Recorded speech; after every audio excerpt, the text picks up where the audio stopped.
तारीख 3 मई 2026। 23 लाख स्टूडेंट्स ने नीट की परीक्षा दी। तारीख बदली, समय बदला। तारीख 7 मई 2026। पेपर लीक की जानकारी मिली। तारीख 12 मई 2026। एनटीए ने नीट परीक्षा रद्द कर दी। तारीख 14 मई 2026। परीक्षा की नई तारीख आई और ठीक इसके एक दिन बाद तारीख 15 मई 2026 शिक्षा मंत्री ने बड़ा ऐलान किया। में कहना था अगले साल से परीक्षा, इसकी जो मूल जड़ है ओएमआर, अगले साल से नीट की परीक्षा कंप्यूटर बेस्ड टेस्ट से होगी। इस ऐलान के साथ ही यह साफ हो गया कि अब अगले साल से नीट की परीक्षा ऑनलाइन होगी। सरकार की ओर से यह ऐलान देर से आया, लेकिन उम्मीद है कि दुरुस्त आया होगा। तमाम बड़े अपडेट्स के बीच केंद्रीय शिक्षा मंत्री धर्मेंद्र प्रधान प्रेस कॉन्फ्रेंस में मीडिया के आगे कई बातें साफ की। सबसे पहले उन्होंने बताया कि पेपर लीक के इस प्रकरण को देखते हुए अगले साल से नीट की परीक्षा पूरी तरह से कंप्यूटर बेस्ड और ऑनलाइन होगी। ओएमआर शीट की जगह छात्रों को कंप्यूटर के सामने बैठाया जाएगा, जिससे पारदर्शिता रहे। इस बीच एनटीए ने नीट यूजी की नई तारीख की घोषणा कर दी। 21 जून को पुनर्परीक्षा होगी, लेकिन इस बीच कई सवाल खड़े हैं। इतनी मुस्तैदी के बाद भी क्वेश्चन पेपर लीक कैसे हो गया? आज देश के हर उस माता पिता और छात्र की आंखें नम हैं जिन्होंने दिन रात एक करके डॉक्टर बनने का सपना देखा था। 3 मई को हुई नीट यूजी 2026 की परीक्षा को लेकर जो आशंकाएं थीं, आज उस पर खुद सरकार ने मुहर लगा दी। केंद्रीय शिक्षा मंत्री धर्मेंद्र प्रधान ने शुक्रवार को दिल्ली में प्रेस कॉन्फ्रेंस कर साफ कह दिया कि हाँ, पेपर लीक हुआ था और इसी वजह से परीक्षा को रद्द करना पड़ा। लेकिन कहानी सिर्फ परीक्षा रद्द होने की नहीं, कहानी है उस कड़वे सच की कि कैसे 2 लाख से 5 लाख रुपए में देश के डॉक्टरों की सीट का सौदा किया जा रहा था। आज के इस विशेष बुलेटिन में हम आपको बताएंगे कि अब नई परीक्षा कब होगी, क्या क्या बदलाव होने वाले हैं और सीबीआई की जांच में अब तक क्या क्या बड़े खुलासे।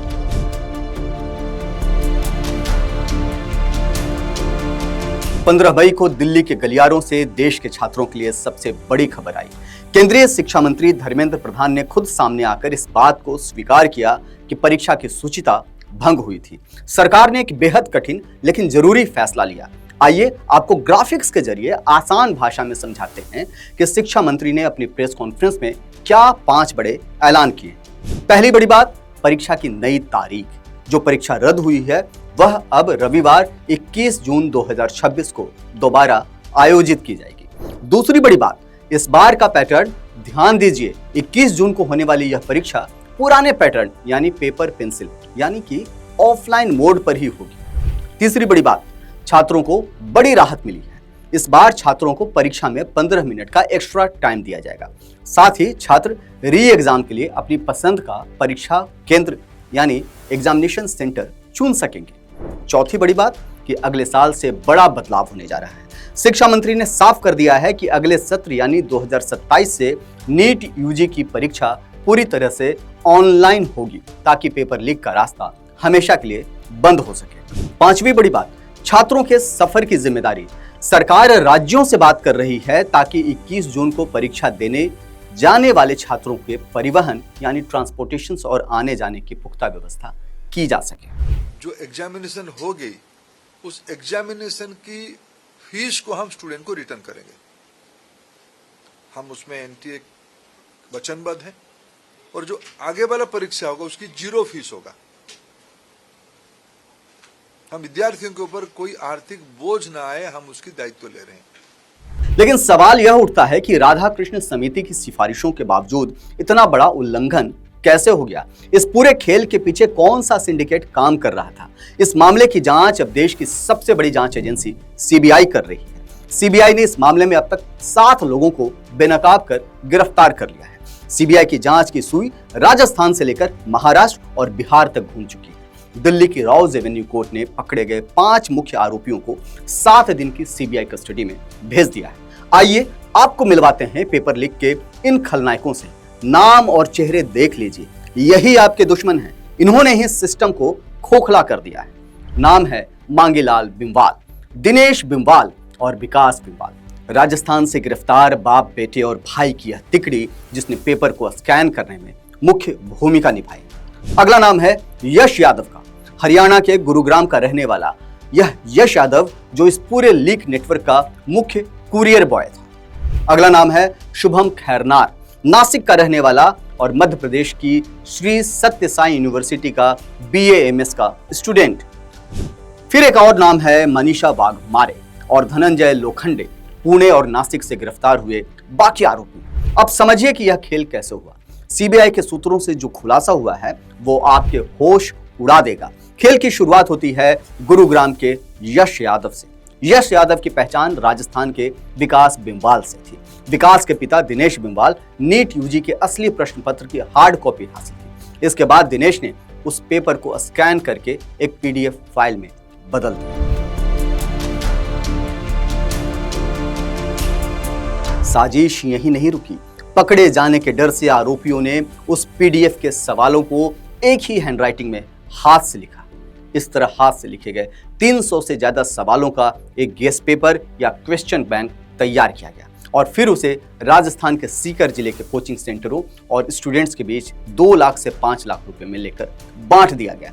हैरान करने वाली बात यह है कि देखिए 3 मई की रात को जब पुलिस के पास यह वायरल गेस पेपर पहुंचा तो मिलान करने पर पता चला कि मूल परीक्षा के 180 सवालों में से 150 के करीब सवाल हूबहू वही थे जो इस लीक पेपर में लिखे हुए थे। यह पूरा मामला कितनी तेजी से बदला, इसे समझने के लिए हमें पिछले 3 दिनों की टाइमलाइन को देखना होगा। आइए सीधे चलते हैं अपनी टाइमलाइन वॉल पर। 12 मई को नेशनल टेस्टिंग एजेंसी यानी NTA ने गड़बड़ी की बात स्वीकार करते हुए नीट UG 2026 परीक्षा को रद्द किया। मामला तुरंत CBI को सौंपा गया और FIR दर्ज हुई। 13 मई CBI ने राजस्थान और बिहार में ताबड़तोड़ छापेमारी की। कोचिंग संचालकों और छात्रों से पूछताछ हुई। 5 लोग गिरफ्तार किए गए। इसी दिन डॉक्टरों के संगठन FAIMA ने सुप्रीम कोर्ट में याचिका दायर कर कहा कि उन्हें NTA पर भरोसा नहीं है, जांच कोर्ट की निगरानी में होनी चाहिए। 14 मई CBI ने 5 मुख्य आरोपियों को दिल्ली की राउज एवेन्यू कोर्ट में पेश किया, जहां से उन्हें 7 दिन के रिमांड पर भेज दिया गया।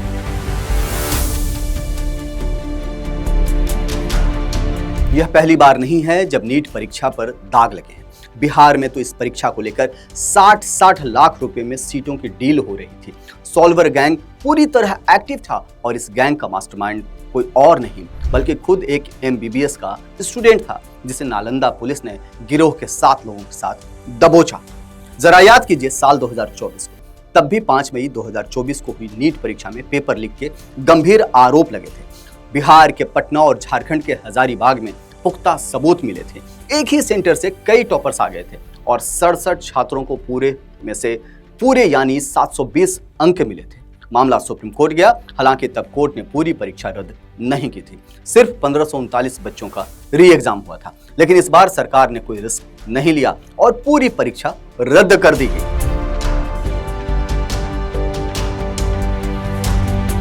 अब थोड़ा समझ लेते हैं उस एजेंसी के बारे में जिस पर देश की इतनी बड़ी परीक्षाओं को कराने की जिम्मेदारी है, यानी NTA, नेशनल टेस्टिंग एजेंसी।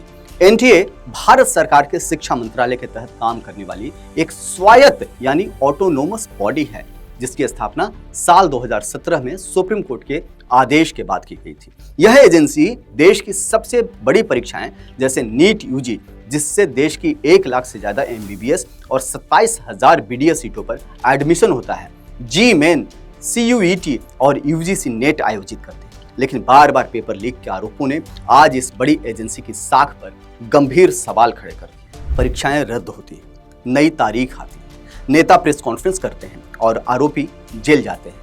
लेकिन इस पूरे चक्रव्यूह में जो सबसे ज्यादा पिसता है वो है इस देश का ईमानदार स्टूडेंट। दिन रात कमरों में बंद होकर अपनी जवानी को किताबों के नाम कर देने वाले इन अभ्यर्थियों के दर्द का हिसाब कौन देगा।